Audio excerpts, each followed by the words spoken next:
L'avantage avec un virus devenu soudainement pandémique grâce aux recherches de l'homme, c'est que beaucoup de situations deviennent un peu plus compréhensibles.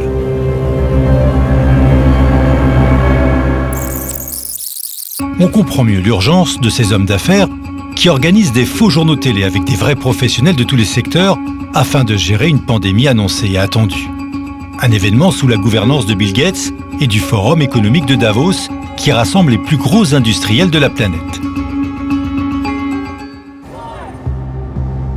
Depuis 50 ans, cette organisation utilise toutes les problématiques de nos sociétés, de la pollution au réchauffement climatique, en passant par les catastrophes humaines ou naturelles pour les diriger vers un seul objectif. What we want to do in Davos this year in this respect is to push the reset button. Cette organisation internationale annonce le Grand Reset. On y retrouve Bill Gates et sa fondation. Un programme de 460 millions de dollars vient d'être monté pour faire face aux épidémies. La prévoyance chez Bill est une seconde nature, surtout quand il s'agit de combattre des virus. Le fondateur de Microsoft doit en garder de mauvais souvenirs. Un grand reset vers un gouvernement mondial, atelier en rêve, ce virus pourrait l'aider. Je pense qu'il faut viser le gouvernement mondial comme une stratégie. Et d'ailleurs, quand les gouvernements parlent du G20, c'est une illusion, une sorte de retard avant le gouvernement mondial. On va vers ça. Est-ce qu'on ira à la place de la guerre ou après la guerre? Je ne sais pas. Mais c'est ça qu'il faut viser. Serait-ce donc une guerre bactériologique? Bill, sans attendre, prend les devants. Il dépose en 2018 un brevet qui va faire le lien entre des nanoparticules et la crypto-monnaie. On y est.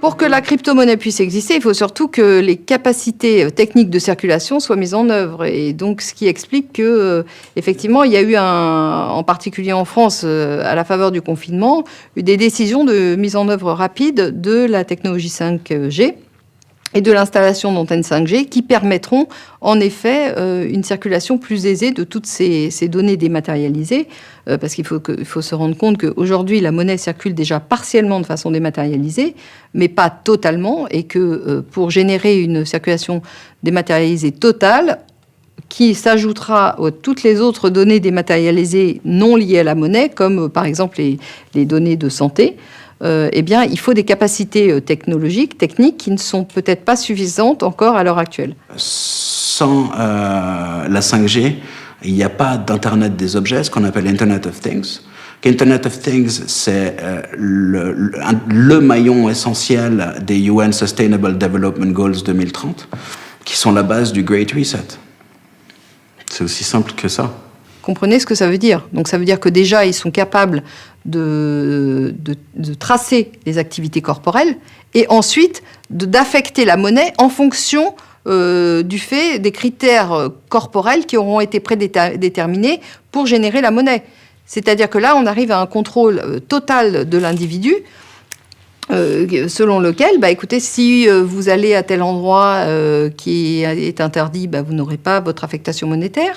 Si vous ne pratiquez pas tel exercice physique ou vous abstenez ou au contraire pratiquez tel exercice physique qu'il ne faut pas, vous n'aurez pas votre affectation monétaire. Tout va être, si vous voulez, robotisé. L'affectation monétaire va être robotisée en fonction de critères qui seront déterminés par ces entreprises qui contrôlent les données personnels qui circuleront de façon dématérialisée. Donc là, on arrive quand même dans un système de contrôle intégral où je dois dire que la liberté va devenir un lointain souvenir et les individus n'auront plus la capacité d'autodétermination, non pas au niveau des États, puisque ça a disparu depuis longtemps, mais au niveau individuel et personnel.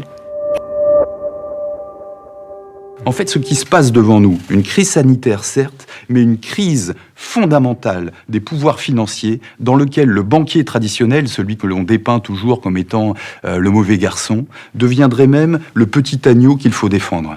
Ça veut dire qu'avec des moyens techniques adaptés, à un moment donné, l'argent liquide n'aura plus vraiment de nécessité. Le vecteur qui permet le paiement en ligne, c'est votre téléphone mobile. Le téléphone mobile, aujourd'hui, avec une norme qui s'appelle NFC, permet en fait un paiement sans contact. Le sans contact, c'est un sujet Covid. Pas de contact avec les vecteurs qui vont porter le virus.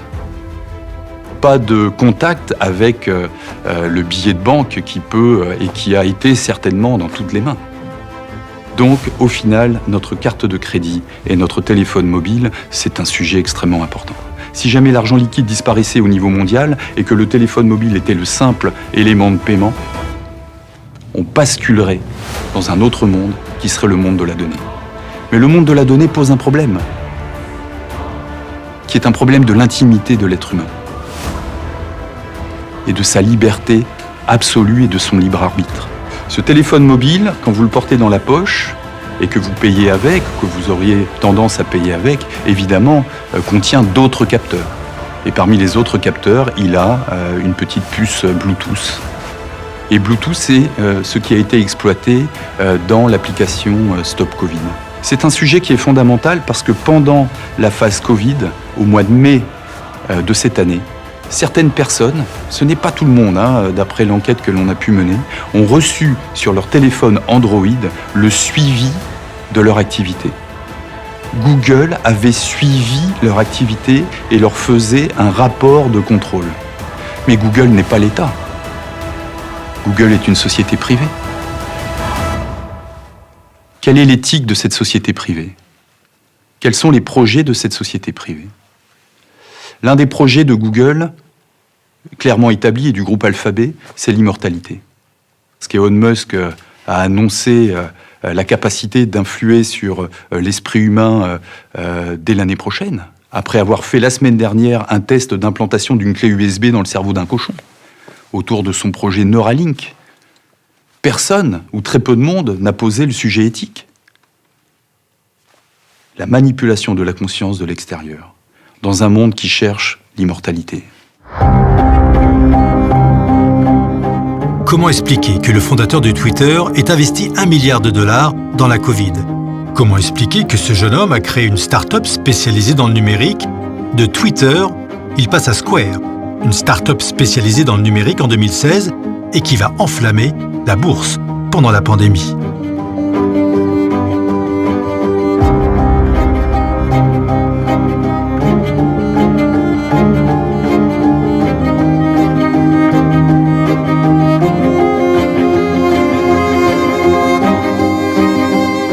On a parlé de Google, on parle donc d'Eric Schmidt, qui est son dirigeant. On a parlé donc de Twitter et maintenant de Square avec son dirigeant. On les retrouve étonnamment dans un institut, et cet institut s'appelle l'Institut Berggruen. Bienvenue dans un monde rêvé, qui veut changer le monde, mais surtout qui veut transformer l'humain. Avec de l'intelligence artificielle et de la biotechnologie, un monde d'après en quelque sorte. Les démocraties sont donc appelées à disparaître. Je vous présente les candidats à cette transformation.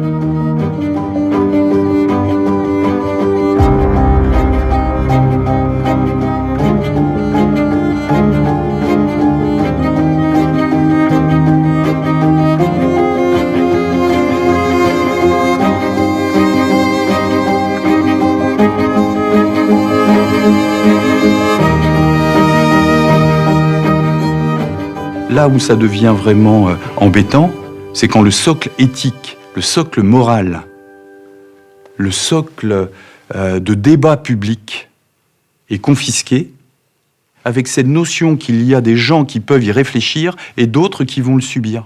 Le problème vient quand une élite considère que vous n'avez plus suffisamment le niveau pour accéder à cette connaissance. C'est un vrai sujet, ça. C'est un vrai problème.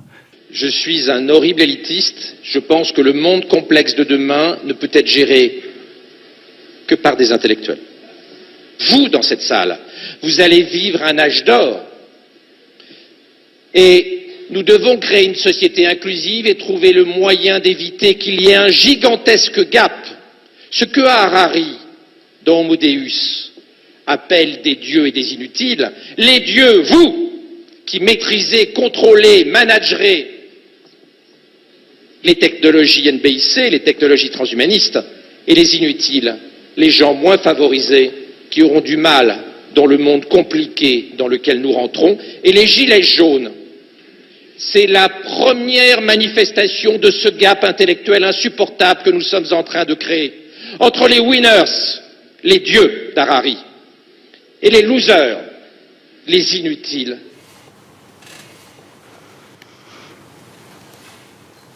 Mais c'est effrayant. Médecin. Médecin. Je pense que Hitler ne disait peut-être pas les choses aussi directement.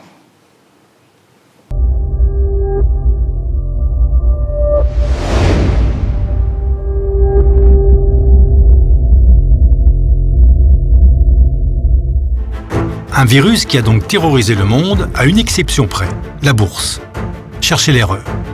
Fin 2019, la crise économique était pourtant bien là. L'arrivée du corona fera pleuvoir des centaines de milliards d'euros et de dollars, soulagement de la population. Elle peut rester concentrée sur la peur du virus, transmise par les autorités via les médias et les annonces répétées dans tous les services publics. Sur le front en France, la résistance commence à sortir du bois. Alors que je boucle mon enquête au pied levé, je découvre une lettre du 25 octobre écrite par l'un des représentants du plus grand gouvernement mondial qu'est le Vatican et dont on connaît l'influence diplomatique. La lettre est signée par l'ancien ambassadeur du Vatican aux États-Unis. Ses propos me glacent. Le président Trump comme ultime recours face à une élite mondialiste qui agit dans l'ombre. Il est temps que je m'arrête. Je vous écris au milieu du silence des autorités civiles et religieuses. Un plan global appelé Great Reset est en cours. Son architecte est une élite mondiale qui veut soumettre toute l'humanité. Derrière les dirigeants du monde, qui sont complices, et les exécuteurs de ce projet infernal, il y a des personnes sans scrupules qui financent le Forum économique et mondial et l'événement 201, faisant la promotion de leur agenda. Monsieur le Président, j'imagine que vous savez déjà que dans certains pays, la grande réinitialisation sera activée entre la fin de cette année et le premier trimestre 2021. Elle est vouée à l'échec car ceux qui l'ont planifiée ne comprennent pas qu'il y a encore des gens prêts à descendre dans la rue pour défendre leurs droits et protéger leurs proches.